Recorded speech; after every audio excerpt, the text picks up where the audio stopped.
Hello everybody, we will talk about minor 251s today. So let's take a look at this chord progression. We're in C minor overall. So we have D minor 7 flat 5 as our 2, minor 7 flat 5, and 5 7 would be a G dominant 7, or sometimes a G 7 flat 9, going to a 1 minor 7th. So again, we have the same bass movement, root movement here, where we go up in fourths every time we move from chord to chord. So D going a fourth to G. In theory, you can go down a fifth. That's the same thing. It's just that for interval counting, for easier counting in terms of interval, personally, I just go up a fourth mentally every time. So of course, when I'm actually doing this on the guitar or a piano, sometimes we would move down a fifth. All right. So before. Just for theory's sake, you can always go up in fourth. So D, E, F, G, G, A, B, C, C, D, E, F, so on and so forth. If you do this, at the end you will go back to C. And just like I said in the last video, this has a forward driving effect. It's like gravity in music. It sounds really natural. You just want to keep moving on and on and on. All right, so. Really, the role of the dominant 7 chord here is to create tension, and it wants to resolve to a 1 minor chord. All right, and the reason sometimes we employ the 5 7 flat 9 is that we want to create even more tension with the flat 9, and that would create a much stronger, an even stronger resolution to the 1 minor chord. So let's just take a listen to the 5 7 again. So, for example, we just do a, say,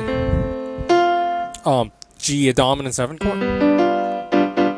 So that would be our G dominant 7 chord. And if you want to create a flat 9, so we can go G, and we can go to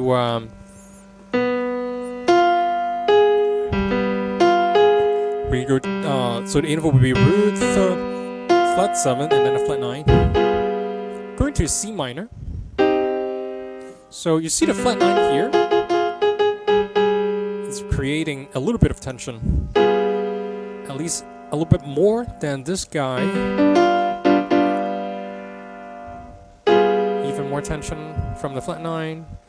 And that is asking you to resolve to C minor.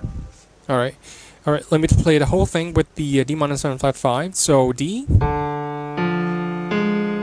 That's your D minor 7 flat 5 D, F, A flat and C, and then you go to G 7 flat 9, or G dominant 7 flat 9. Sorry.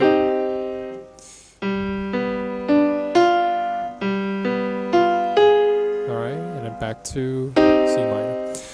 Alright, so overall, it would have that kind of effect. Alright, so let's work out the minor 251 in a few more keys. Alright, first of all, let's fill in some blanks. Row to 5 7, create tension. Alright, and the flat 9 here is really there to increase the urge to resolve to 1 minor.